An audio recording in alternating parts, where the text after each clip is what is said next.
እንደምን ቆያችሁ ውድ የአንከር ዜና ቤተሰቦች፣ ሰላም ፍቅር ጤና ባላችሁበት ድረስ እያልን የሰዓቱን ዜና ይዘን ቀርበናል። ዛሬ የተሰማው ዜና ብዙዎችን አስደንግጧል። በብዙዎቻችን ዘንድ ተወዳጅ የሆነው ዕውቁ አርቲስት ተዋናይ የቴሌቪዥን ፕሮግራም አቅራቢ ነፃነት ወርቅነህ ማረፉን ሰምተናል። ብዙዎች ደንግጠዋል። ይህን ጉዳይ መረጃ አጣርተን ለእናንተ ይዘን ቀርበናል። ተወዳጁ የኪነ ጥበብ ባለሙያ ነፃነት ወርቅነህ ዛሬ ማለፉ ብዙዎችን አሳዝኗል። በቴሌቪዥን ፕሮግራም አቅራቢነት፣ በተዋናይነት፣ በሌሎች የጥበብ ስራዎች ውስጥ ስመጥርና ተወዳጅ ከሆኑ ጥበብ ሰዎች አንዱ የሆነው ነፃነት ወርቅነህ ባደረበት ህመም በድንገት ከዚህ ዓለም ተለይቷል። ብዙዎች በዚህ ዜና ቢደነግጡም ብዙዎች ግን ይህ ሊመጣ እንደሚችል ተንብየን ነበር ሲሉ ይናገራሉ። ከ3 ዓመት ጀምሮ ነፃነት ወርቅነህ የተለያዩ ሰውነቱ ላይ ምልክቶች ሲታዩ ቆይተዋል።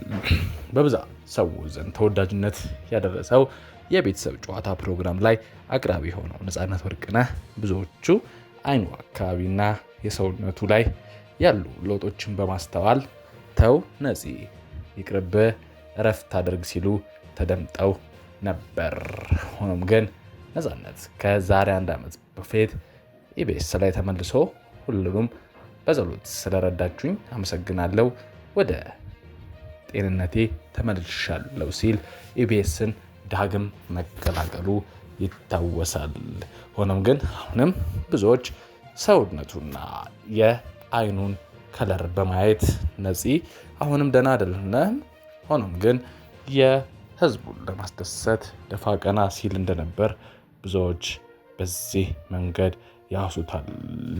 በቅርብ ደህና እንደነበርና እንዳገኘው የተናገረው ሳይመሆንን በነፃነት መሞት ማዘኑን ተናግሯል። አንከር ዜናም በዚህ በጣም ማዘኑን በመግለጽ ዝርዝር መረጃዎችን ስለ ህመሙ፣ ስለ ቀብር ስነስርዓቱ በሰፊው ለእናንተ ይዘን ቀርበናል።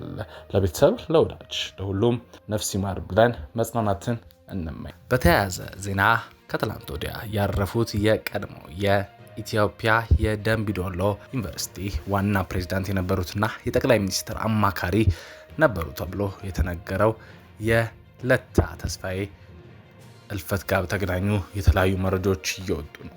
ለመረቃ ነበር ሄደው ነገ እንደሚመጣ ነው የጠበቀን የነበረው ሲሉ የሟች ለታ ተስፋዬ ዶክተር ቤተሰቦችም ተናግረዋል።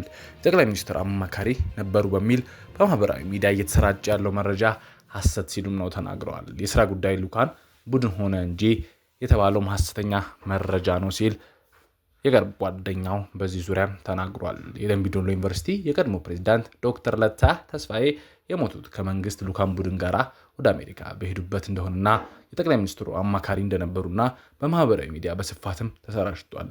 ይህ ጉዳይ በተመለከተ ቲክቫ ኢትዮጵያ ባረጋገጠው መሰረት የቅርብ ቤተሰብ የነበረ ለታ ዶክተር በህይወት ያለፈው ለስራ በሄዱበት ነው፣ የጠቅላይ ሚኒስትር አማካሪ ነው ሲል የተሰራጨው መረጃ ሐሰተኛ ሲለው ተናግሯል። በማህበራዊ ሚዲያ የተሰራጩ መረጃዎች በጣም ደስ የማይል ክፍተት አለባቸው። የጠቅላይ ሚኒስትሩ አማካሪ ተብሎ የተሰራጨው ከየት የመጣ መረጃ እንደሆነ የማይታወቅ ነው።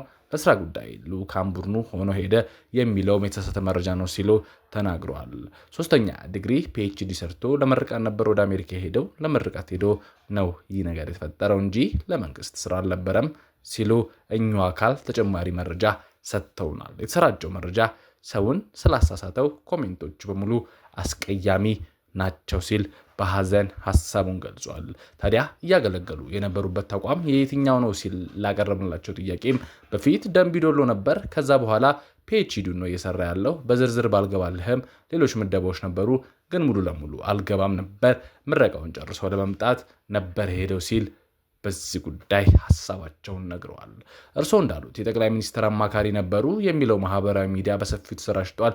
ይህ ሐሰተኛ ከሆነ በምን ዘርፍ ነው ሲሰሩ የነበረው ታዲያ ስንል በድጋሚ ስጠይቃቸው ከደምቢዶሎ እንደወጣ እቺን ጊዜ ትምህርት ላይ ነው የነበረው፣ በተጨማሪም ሌላ ዘርፍ ተመድቦ ነበር፣ ርክክብ ያላደረገበት የካውንሲንግ ጉዳዮች ነበሩ ሲል በሐዘን ውስጥ ተውጦ ሐሳቡን ሰጥቶናል። ዶክተር ለታ ሰሞኑን ወደ አሜሪካ የሄዱት ከዚህ ኢትዮጵያ ሆነው ትምህርታቸውን ከተማሩ በኋላ ለመረቃ እንደነበረ ማስረድተዋል። ለመረቃው ነበር ሄደው ነገ እንደሚመጣ ነው እየጠበቅን የነበረው ሲሉም ተናግረዋል። ዶክተር ተስፋ ለታ በምን ምክንያት ህይወታቸው እንዳለፈ ስጠይቃቸውም አሁን ላይ በአሟሟቱ ዙሪያ የተረጋገጠ ምንም አይነት መረጃ አልደረሰንም። ጉዳዩ የያዘው የአሜሪካ ፖሊስ ነው። ውጤቱ ለቤተሰብ ነው የሚሰጠው ስላለ ገና ግልጽ መረጃ የለም። እንደደረሰን ለእናንተ የምናቀርብ ይሆናል ብለዋል። የአሜሪካ አምባሳደር ቆፍጠን ያለ አስተያየት በትግራይና በኢትዮጵያ መሃል ባለው ጦርነት ላይ ሐሳብ ሰጥተዋል። ከፖለቲካ በላይ ህዝብ ቅድሚያ ይሰጥ ሲሉ ተናግረዋል። በኢትዮጵያ አሜሪካ አምባሳደር ኤርቪን ማሲንጋ ሁመራን ጎብኝተው ነበር። አምባሳደሩ ማሲንጋ በጉዟቸው ህዝቡ እየተጋፈጠ ያለው ችግር በአይናቸው እንደተመለከቱና የመሰረተ ልማት ውስን የጤና አገልግሎትና መሰረታዊ አገልግሎቶች አለመኖር ህዝቡን ኑሮ እንደጎዳም ጠቅሰዋል። በግጭት የተፈናቀሉ ሰዎች ለዓመታት በዓለም አቀፍ ድጋፍና ጥገኛ ሆነው መቆየታቸውን ያነሱት አምባሳደሩ ምንም እንኳን ሰብአዊ እርዳታ ወሳኝ ቢሆንም ዘለቃዊ መፍትሄ አይደለም ብለዋል። አምባሳደሩ ሁሉም ወገኖች ከፖለቲካ በላይ ለህዝብ ቅድሚያ ይስጡ ሲሉም ጥሪ አቅርበዋል። ከምንም ነገር በላይ ህዝብን በማስቆም ሁሉም ሰው ደህንነቱና ክብሩ በተጠበቀ ሁኔታ ቀጣይ ህይወቱን የት መገንባት እንዳለበት እንዲወስን በኢትዮጵያ የሚመራና በተባበሩት መንግስታት የሚታገዝ ሂደትም አሜሪካ ትደግፋለች ብለዋል። ለዚህም ሁለቱም ወገኖች ከፖለቲካ በላይ ህዝቡን በማስቀደም የወደፊት ፖለቲካዊ ዕጣ ፈንታቸውን በተገቢ ወቅቱ እንዲወስኑ ጥሪ ይቀርቡላቸዋል። የወደፊቱ መንገድ ውስብስብ ነው ያሉት አምባሳደሩ ነገር ግን ቅድሚያ ሊሰጠው የሚገባው ጉዳይ ጉዳት ላጋጠማቸው ደህንነት መሆን አለበት ብለዋል።